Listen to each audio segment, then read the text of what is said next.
Mugabe ne banne bwe bali mu gavumenti ba Emmerson Mnangagwa n'abalala bakkaanya ne bagamba nedda kyekiseera tuleete demokrasiya ow'ekimmemmette mu ggwanga erya Zimbabwe.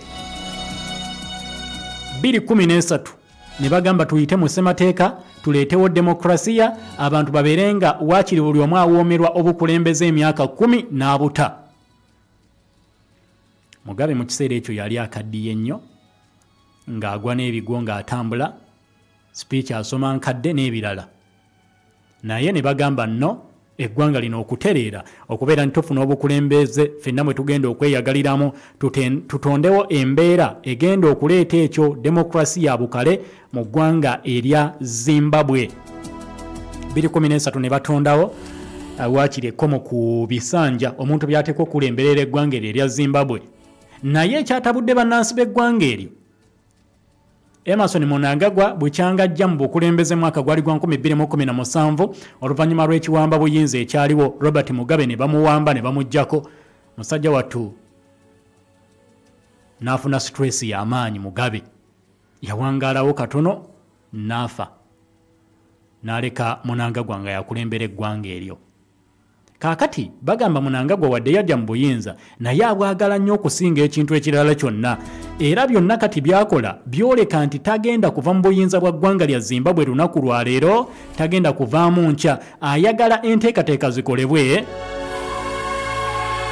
abeere ng'asobola okuddamu okulembera eggwanga lino erya Zimbabwe okumala ebbanga lya myaka emirala 5 okuva kati paka mwaka gwa 2030 ng'akulembera eggwanga erya Zimbabwe. Kati abaazirwanako bagamba nedda, awo si we twali, tetuyinza kubikkiriza. Era ku lunaku lwali batandika Lwakutaano okuyita okwekalakaasa kubeerewo, era babadde balina okukutandika olunaku olw'eggulo okuwakanya okwongezayo ekisanja ekya Emmerson Mnangagwa. Kati okumanya ebintu bizibu, Mnangagwa mu kujja mu buyinza, Mnangagwa yasooka kubeera nti takwatagana na Robert Mugabe okumala ebbanga ddene, baali baayawula nga tebakwatagana bulungi, era kigambibwa yasimattuka enkwe nnyingi ez'okwagala okuggyawo obulamu bwe Emmerson Mnangagwa. Mnangagwa bwe bakola olukwe n'omusajja gwe bayita Constantine Kiwenga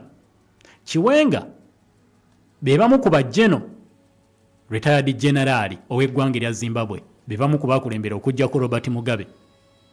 Kiwenga bwe bajjako Mugabe ne bajja bafuna obuyinza ne Emmerson Mnangagwa, era Kiwenga kati yatwalibwa nga vice president w'eggwanga eryo erya Zimbabwe. Kati bano abaazirwanako kigambibwa nti waliwo olukwe oluyinza okubeera nga lupangibwa okwagala okulivula Mnangagwa naye nga bakozesa Constantine Kiwenga mu ngeri etali nnambulukufu bulungi. Nga bagenda kikola batya? Kati oluyimba oluyimbibwa mu ggwanga eryo n'ebigambo ebiva mu nsonda ez'enjawulo, abaazirwanako bagamba ffe twagala waakiri Emmerson Mnangagwa bw'ava mu buyinza Constantine Kiwenga yaba afuuka president. Kati oli baagala alekulire, bagamba tubala 2 ng'ono alekulidde ave mu buyinza bw'eggwanga erya Zimbabwe agende, ekiseera kyafuzeeko kimala n'okwagala okuzanyira ku ssemateeka w'eggwanga lino.